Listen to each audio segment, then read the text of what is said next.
제21장 우리는 그들과 작별 인사를 한 뒤에 배를 타고 곧장 고스로 갔습니다. 이튿날 우리는 로도에 들렸다가 거기서 바다라로 떠났습니다. 그곳에서 우리는 베니게로 가는 배를 만나서 그 배를 타고 떠났습니다. 키프로스 섬이 눈앞에 나타났을 때 우리는 그 섬을 왼쪽에 두고 시리아로 가다가 두로에 배를 댔습니다. 그곳에서 배가 짐을 풀기로 되어 있었기 때문입니다. 우리는 두로에서 신자들을 만나 일주일을 그들과 함께 지냈습니다.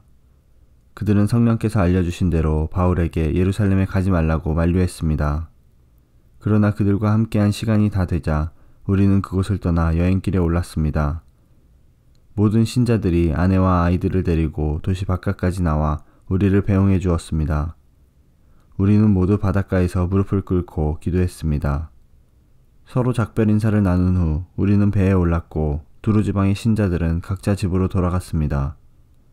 우리는 두로를 출발하여 항해를 계속하여 돌레마이에 이르렀습니다. 우리는 그곳의 형제들과 인사를 하고 그들과 함께 하루를 지냈습니다.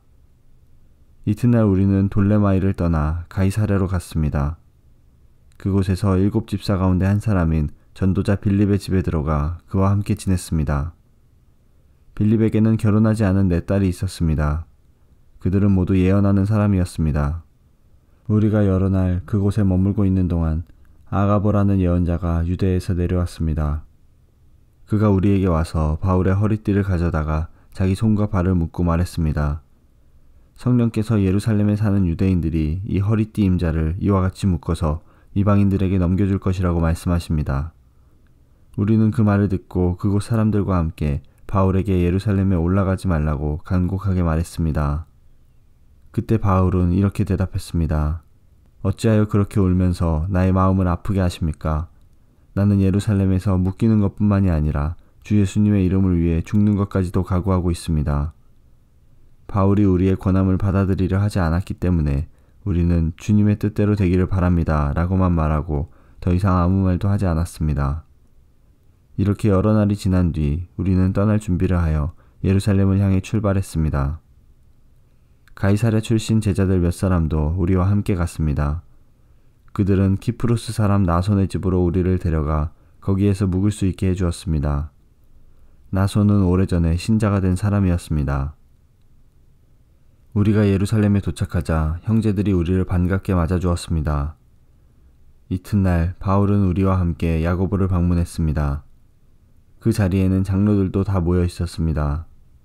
바울은 그들에게 인사를 하고 하나님께서 그의 선교로 이방인들에게 행하신 일을 낱낱이 들려주었습니다. 그들은 바울의 말을 듣고 하나님께 영광을 돌렸습니다. 그리고 바울에게 이렇게 말했습니다. 형제님, 아시겠지만 유대인 가운데 신자가 된 사람이 수만 명입니다. 그들은 모세의 율법을 지키는 일에 매우 열성입니다. 그런데 그 유대인들 사이에서는 당신이 이방인들과 어울려 사는 유대인들에게 모세의 율법에서 떠나 자녀에게 할례도 행하지 말고 유대의 관습도 지키지 말라고 가르쳤다는 소문이 돌고 있습니다. 그러니 어떻게 하면 좋겠습니까? 틀림없이 그들은 당신이 이곳에 왔다는 소식을 듣게 될 것입니다. 그러니 우리가 일러주는 대로 하십시오. 우리 중에 하나님께 서약을 한 사람이 4명 있습니다. 이 사람들을 데리고 가서 함께 정결 의식을 행하십시오. 그리고 형제께서 그들의 머리를 깎는 값을 대주십시오. 그러면 그들이 그대에 대한 소문이 모두 사실이 아니고 그대도 율법을 지키며 살고 있다는 것을 알게 될 것입니다. 이방인 신자들에 대해서는 우리가 이미 그들에게 편지를 써서 우상에게 바친 음식과 피와 목 졸라 죽인 짐승의 고기를 먹지 말 것과 음란한 행동을 멀리할 것을 부탁한 적이 있습니다. 이튿날 바울은 그 사람들과 함께 정결 의식을 행하였습니다. 그런 뒤에 그는 성전 뜰로 가서 정결 의식이 끝나는 날짜와 그날에 각 사람을 위해 예물을 바칠 날짜를 신고했습니다. 7일이 거의 끝나갈 즈음에 아시아 지역에서 온 유대인들은 바울이 성전 뜰에 있는 것을 보고 무리를 충동질하여 바울을 붙잡았습니다. 그 유대인들은 이렇게 소리질렀습니다. 이스라엘 동포 여러분, 좀 도와주십시오. 이 사람은 가는 곳마다 우리 백성과 모세의 율법과 성전을 거스르는 말로 모든 사람을 가르치는 사람입니다. 더욱이 지금은 그리스 사람들을 성전 안으로 데리고 와서 이 거룩한 곳을 더럽혀 놓았습니다. 그들이 이렇게 주장하는 것은 그들이 전에 에베소 사람 드로비모가 바울과 함께 예루살렘에 있는 것을 본 적이 있었으므로 분명히 바울이 그 사람을 성전 안으로 데리고 들어왔을 것이라고 생각했기 때문입니다.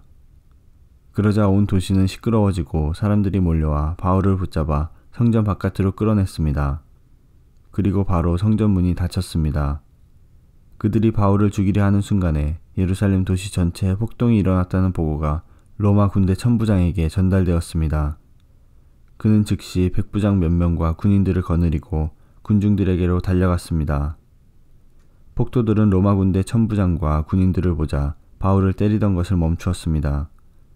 천부장은 가까이 가서 바울을 체포했습니다. 그리고 군인들에게 바울을 쇠사슬 2개로 묶으라고 명령한 다음 그가 누구이며 또 어떤 일을 했는지를 물었습니다. 그러자 군중들은 너도 나도 소리를 질러대며 대답을 하는데 그들의 말이 저마다 달랐습니다. 천부장은 사람들의 아우성치는 소리에 이 사건의 진상을 알 수 없어서 군인들에게 바울을 병영 안으로 끌고 가라고 명령했습니다. 바울이 층계에 이르렀을 때에는 군인들의 폭행이 너무나 격렬했기 때문에 군인들이 바울을 호위해야만 했습니다. 군중들은 바울의 뒤를 따라가며 계속해서 그를 없애버려라 하고 소리쳤습니다. 바울이 병영 안으로 끌려 들어갈 때에 그는 천부장에게 천부장님께 한 말씀 드려도 되겠습니까? 라고 물었습니다. 천부장이 대답했습니다. 그리스 말을 할 줄 아는가? 당신은 혹시 얼마 전에 폭동을 일으키고 테러범 4,000명을 거느리고 광야로 나간 이집트 사람이 아닌가? 바울이 이렇게 대답했습니다. 아닙니다. 나는 길리기아 지방의 다소에서 태어난 유대인이며 그 유명한 도시의 시민입니다. 제가 저 사람들에게 말할 수 있게 허락해 주십시오. 천부장이 허락하자 바울은 층계 위에 올라서서 손을 내저 무리를 조용하게 했습니다. 잠잠해지자 바울이 히브리 말로 연설했습니다.